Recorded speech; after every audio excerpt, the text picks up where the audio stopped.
আমার এই ছোট্ট একটা জীবনে আমি খুব কম মানুষের ভালোবাসা পেয়েছি, কিন্তু যাদের ভালোবাসা আমি পেয়েছি তাদেরকে সবসময় দ্বিগুণ ফিরিয়ে দেওয়ার চেষ্টা করেছি। এই তো কিছুদিন হলো বিপিসি গ্রুপের সবার সাথে আমার পরিচয়, কিন্তু এই অল্প কিছুদিনের মধ্যে সবাই আমাকে এত এত ভালোবাসা দিয়েছে। বিশেষ করে বৃষ্টি আপু এত ভালো মানুষ। আমি আগে মনে করতাম এই গ্রুপের সবাই অনেক রিজার্ভ, সো আমি বুঝি নাই যে সবাই আমাকে এত ভালোবাসা দিবে। বিশেষ করে প্রথম দেখায় রুমা আপু, কেয়া আপু, জেরিন, আইরিন, শম্পা আপু, সবুর ভাই, রাজ ভাইয়া সবাই অনেক বেশি আন্তরিক। গ্রুপে সবাই যদি সাপোর্টিভ না হয় তাহলে কিন্তু সেই গ্রুপে বেশি দিন টিকে থাকা যায় না। আমাদের সুন্দর বিপিসি গ্রুপটাকে সবাইকে একসাথে করে রেখেছে আমাদের বৃষ্টি আপু আর বিপিসি ভাইয়া। জীবনে কখনো যদি জীবনের প্রয়োজনে কোথাও হারিয়েও যায় তাও কখনো তোমাদের কথা আমি ভুলবো না। এটা একটা আমার ভালো লাগার জায়গা, ভালোবাসার জায়গা। আর যে মানুষটা আমাকে গ্রুপের সাথে পরিচয় করে দিয়েছে, আমার একমাত্র বেস্টি, সে গ্রুপে কখনোই মিট আপে আসতে পারে না। সে অনেক দূরে থাকলেও আমাকে অনেক বেশি ভালোবাসে। আমার মধ্যে একটা জিনিস খুব কাজ করে যে কেউ আমার উপকার করলে আমি কখনোই তা ভুলতে পারি না। মানুষের ছোট ছোট উপকার গুলাতে আমি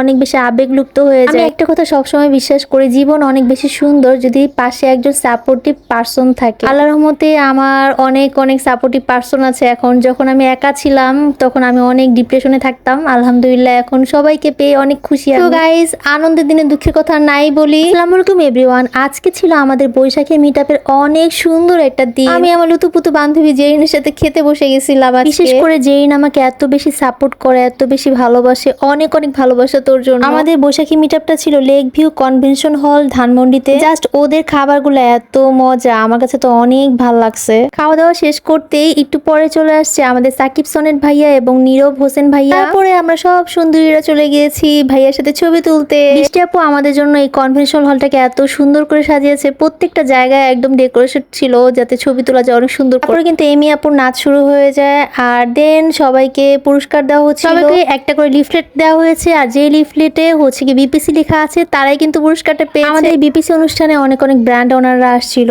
সাথে ব্র্যান্ড প্রমোটাররা আমরা ছিলাম। আর এই কম্পিউটারটা গিফট পেয়েছিল কি আপু। গেস্টদের জন্য সুন্দর একটা আলাদা টেবিল অ্যারেঞ্জ করা হয়েছিল, ডেকোরেট করা হয়েছিল। দেন আমাদের রেসপেক্টেবল গেস্টদেরকে গিফট কেস দেওয়া হচ্ছিল। তারপরে আমরা সবাই চলে যাই কেক কাটাকাটি করতে। আলহামদুলিল্লাহ, জীবনে কখনো ভাবি নাই যে এরকম নায়ক বা পরিচালকদের সাথে কেক কাটাকাটি করবো। ওই যে বলে না, মানুষের জীবন কখন যে কিভাবে পরিবর্তন হয়ে যায় কেউ জানে না। তবে আল্লাহর কাছে একটাই দোয়া করি যেন সবার জীবনের পরিবর্তনটা অনেক বেশি সুন্দর হয়, সবারই যেন অতীতের চেয়ে ভবিষ্যৎটা অনেক বেশি সুন্দর হয়। দেন আমাদের প্রিয় বৃষ্টি আপু আমাদের জন্য ভ্যাসলাইট কিনেছে, আর সেটাই আমাদের সবাইকে দিচ্ছিল, আর আমি সেটা বৃষ্টি আপুর হাত থেকে নেওয়ার জন্য দাঁড়াচ্ছিলাম। আর এই যে দেখো আমাদের দুই বান্ধবীর ভ্যাসলাইট একই রকম হয়ে গেছে, মাশাআল্লাহ। তারপর আমাদের একটা লটারি গেম ছিল, সেখানে জেরিনের নাম আসছে, জেরিন একটা গিফট পেয়েছে, সাথে আমিও।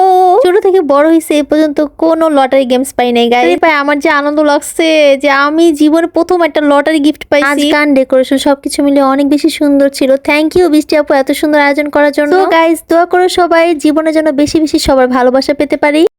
নববর্ষ